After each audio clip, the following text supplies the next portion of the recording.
Baru aja pemerintah melancarkan atau menggulirkan program Kartu Prakerja. Banyak protes ketika digulirkan program itu. Yang banyak diprotes karena dalam program itu ada pelatihan online. Untuk pelatihan ini pemerintah ngajak beberapa vendor aplikasi pendidikan online.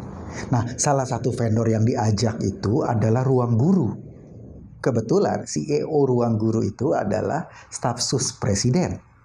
Karena ada konflik kepentingan atau dianggap ada konflik kepentingan, orang protes. Syukur sih Belva Bavara, CEO Ruang Guru yang staf sus milenial itu akhirnya mengundurkan diri sebagai staf sus.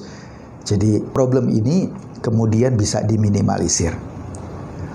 Gua setuju sama protes-protes kayak gitu. Emang nggak boleh lah ada konflik kepentingan dalam pemerintahan, biar fokus.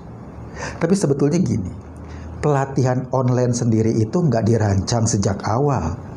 Awalnya pelatihannya pingin dilakukan di Balai Latihan Kerja atau BLK milik pemerintah. Tapi karena kondisinya sedang wabah, nggak bisa ngumpulin orang dalam satu tempat, ya akhirnya diganti ke pelatihan online. Wong sekolah sama kampus aja sekarang online. Sementara wabah ini menyebabkan kondisi ekonomi morat-marit. Banyak orang kena PHK, banyak perusahaan tutup. Orang yang selama ini bergerak di sektor informal juga kena dampak yang serius. Banyak pengangguran. Nah, pemerintah ingin mengantisipasi ini. Mereka-mereka yang kena PHK, mereka-mereka yang angkatan kerja baru yang mau lulus, yang baru mau cari kerjaan, dan kondisinya lagi kayak gini, pengen diantisipasi dengan program Kartu Prakerja. Anak-anak muda produktif ini harus dibantu oleh program pemerintah agar mereka ya dalam suasana kayak gini ada nafas sedikit lah. Bantuan tunai udah diberikan pemerintah dalam bentuk program yang lain, ada sembako buat keluarga harapan, ada sembako dari pemerintah pusat, ada juga bantuan dari Pemda. Nah, itu bantuan-bantuan tunai yang diberikan. Jadi kalau alasannya sekarang kondisinya lagi kayak gini, kasih duit aja, ya jangan di program ini. Kalau mau duit doang atau bantuan tunai atau bantuan sembako, ya program yang lain memang sudah disiapkan.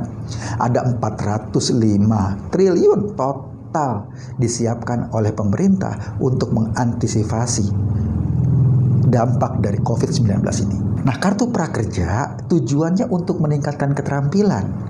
Sambil belajar, lu juga dapat uang saku. Kan enak lo belajar dibayar. Ditujukan untuk individu.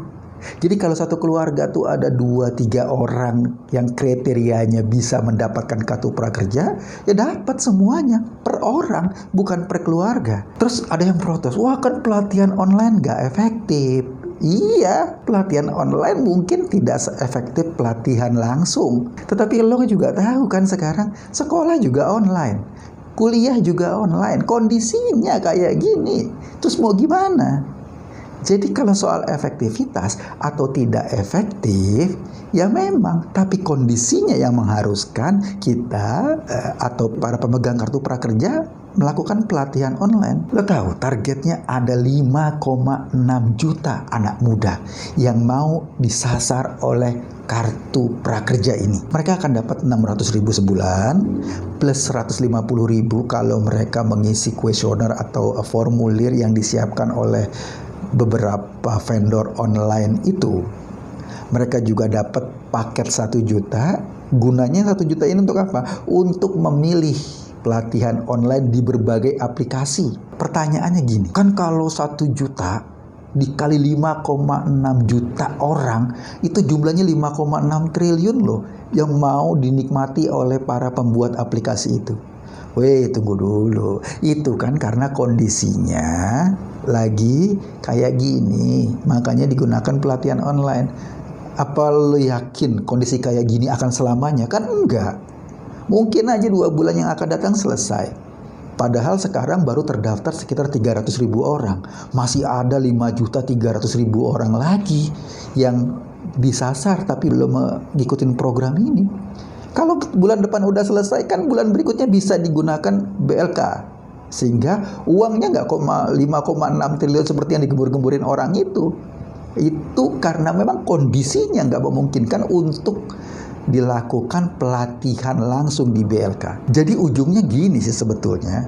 Lo mau bilang pelatihan online gak efektif, lo pengen bilang ini efektif atau tidak, apakah sekarang cocok apa tidak dengan program ini.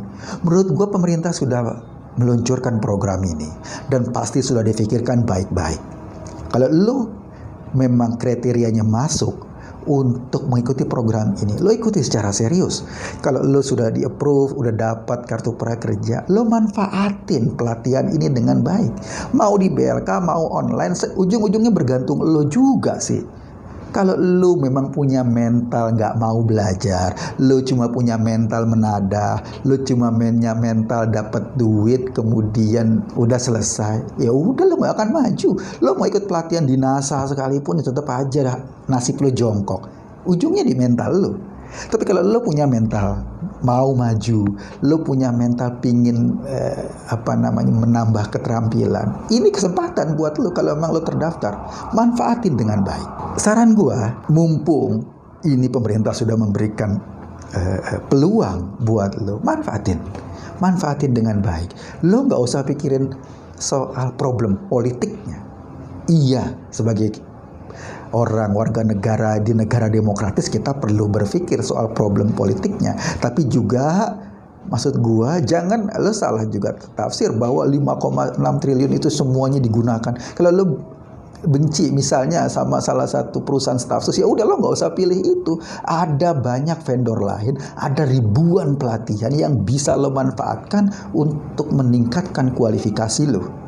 Dan itu bisa digunakan nanti ketika lo mau ngelamar pekerjaan atau ketika lo pengen memulai usaha baru. Itu yang penting. Jadi saran gue kayak gini buat lo, pemerintah sudah siapkan programnya. Kalau lo memang masuk kualifikasi, daftar dan manfaatkan dengan baik. Karena apa? Karena masa depan hanya untuk orang-orang yang mau berusaha sekarang, bukan cuma orang-orang yang nyinyir sekarang. Gue sih cuma ngajak lo mikir. Kesimpulannya terserah lo.